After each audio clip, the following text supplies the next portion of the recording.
माँ के आंसू। राधा बहन का इकलौता बेटा अमेरिका में रहता था। एक दिन राधा बहन का किराएदार कहता है, अरे माँ जी अकेली बैठी रहती हैं, बेटे के पास क्यों नहीं चली जाती? अरे कैसे चली जाऊं, नई नई शादी हुई है। अभी तो थोड़ा बहू के साथ समय बिताएगा, तभी तो दोनों के बीच समझ बढ़ेगी ना। अरे कैसी बात कर रही हैं माँ जी, समझ बढ़ाने के लिए 5 साल काफी होते हैं। 5 साल की शादी को कोई नई शादी नहीं कहता। हाँ वो तो है। आया था पिछले साल उसका फोन, पूछ रहा था कैसी हो, पर अब तो काफी साल हो गए, कोई फोन भी नहीं आता। तभी फोन की बेल बजती है। लो 100 साल की उम्र है, आ गया मेरे मयंक का फोन। अच्छा कैसे पता कि ये फोन उसी का है? अरे कैसे पता नहीं चलेगा, माँ हूँ मैं। अरे रहने दो माँ जी, 1 साल से जिसका फोन नहीं आएगा वो अब क्या करेगा? होता भी वही है, फोन पर मयंक है। कैसी हो माँ?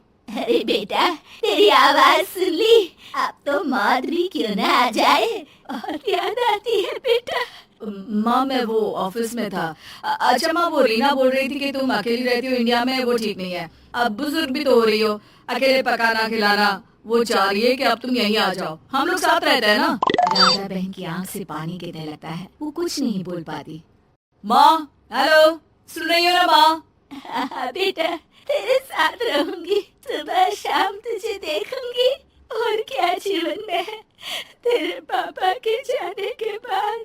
तभी बीच में बेटा माँ को रोक देता है। हाँ हाँ ठीक है माँ, तो मैं आता हूँ अगले हफ्ते तुम्हें लेने के लिए। राधा बहन को तो मानो बुढ़ापे में किसी ने पंख दे दिए हो, उड़ी जा रही थी पूरे मोहल्ले में। अरे वो मयंक आ रहा है, अब तो अमेरिका जा रही हूँ मैं, वहीं रहूंगी। अच्छा है मौसी, आपका जीवन देखकर तो मुझे भी रोना आ जाता था। कोई बात नहीं मौसी, देर से ही सही सब अच्छा होने वाला है अब। राधा बहन दौड़ दौड़ कर सामान ला रही थी। अरे इतना सामान तो 2 साल में भी कभी नहीं खरीदा, जो 2 दिन में लिए जा रही हो मौसी। अरे बेटा आ रहा है ना अमेरिका से। अच्छा अच्छा, तो पकवान बनाने की तैयारी चल रही है? हाँ बिल्कुल, उसको बेसन के लड्डू बहुत पसंद है। रात भर भूनना तलना ये सब प्रोग्राम चलता रहता है राधा बहन के घर में। और फिर वो दिन भी आ जाता है जब बेटा घर आता है। कौन? माँ मैं मयंक, ये घर का क्या हाल बना रखा है, ना सफाई ना धुलाई, कैसा लग रहा है ये घर? घर तो ऐसा ही था बेटा, हमेशा से, बस तू थोड़ा कमजोर लग रहा है। क्या हुआ बेटा?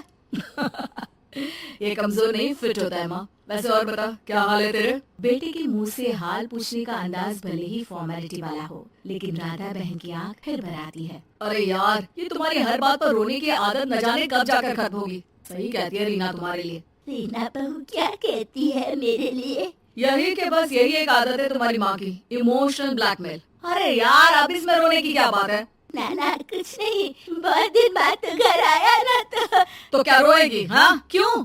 अच्छा ये ले, तेरे लिए रात भर बैठकर ये बेसन के लड्डू बनाए हैं, और ये अचार तुझे बहुत पसंद है ना? पसंद है नहीं माँ, पसंद थे। अब तो फिटनेस के लिए ये सारी फालतू चीजें मैं खाता भी नहीं हूँ। ये फालतू चीजें खाकर ही तो तू बड़ा हुआ है बेटा। अब रहने दे माँ, क्या क्या खिलाकर बड़ा किया है, मुंह मत खुलवा। कौन देशी घी में शक्कर डालकर पराठे के साथ खाता है? वो तो तुझे पसंद थे ना बेटा, तभी तो बनाती थी, नहीं बनाती थी तो रोता था तू। अरे तो रोने देती ना माँ, अब सारी समस्या उसी खाने से है शरीर में। वो तो भला हो रीना का, जो हेल्दी डाइट देकर सब मेंटेन कर रही है। राधा बहन बेटे की आने की खुशी में इतनी दीवानी थी कि उसे बेटे के बात का अंदाज और लहजा समझ में नहीं आ रहा था। अच्छा अच्छा रुक, पालक वाली दाल बना देती हूँ। रहने दे माँ, मैं होटल से ऑर्डर कर देता हूँ। इतने साल बाद होटल का खाना, माँ के खाने की याद नहीं आती थी। अरे माँ फिर इमोशनल डायलॉग, प्लीज माँ। अच्छा सुन, बहुत कम वक्त है हम लोगों के पास, जल्दी जल्दी सारी पैकिंग कर ले। और हाँ, इस घर को बेचना होगा। कैसी बात कर रहा है, तेरे पापा और मैंने एक एक पाई जोड़कर इस मकान को बनाया था। हाँ पर तू जा रही है ना, फिर कौन मेंटेन करेगा? कैसे क्या होगा माँ, मैं तो अब इंडिया आऊंगा भी नहीं। बेटा तो सो जाता है, लेकिन माँ घर का एक एक कोना घूम घूम कर देखती है।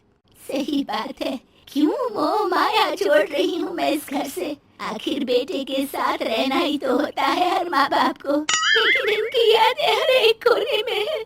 खैर, औने पौने दामों में घर को बेच बेटा और माँ एयरपोर्ट के लिए रवाना हो जाते हैं। माँ यहीं बैठ, मैं अभी आया। नहीं नहीं बेटा, मैं साथ रहूंगी, पहली दफा आ रही हूँ ना।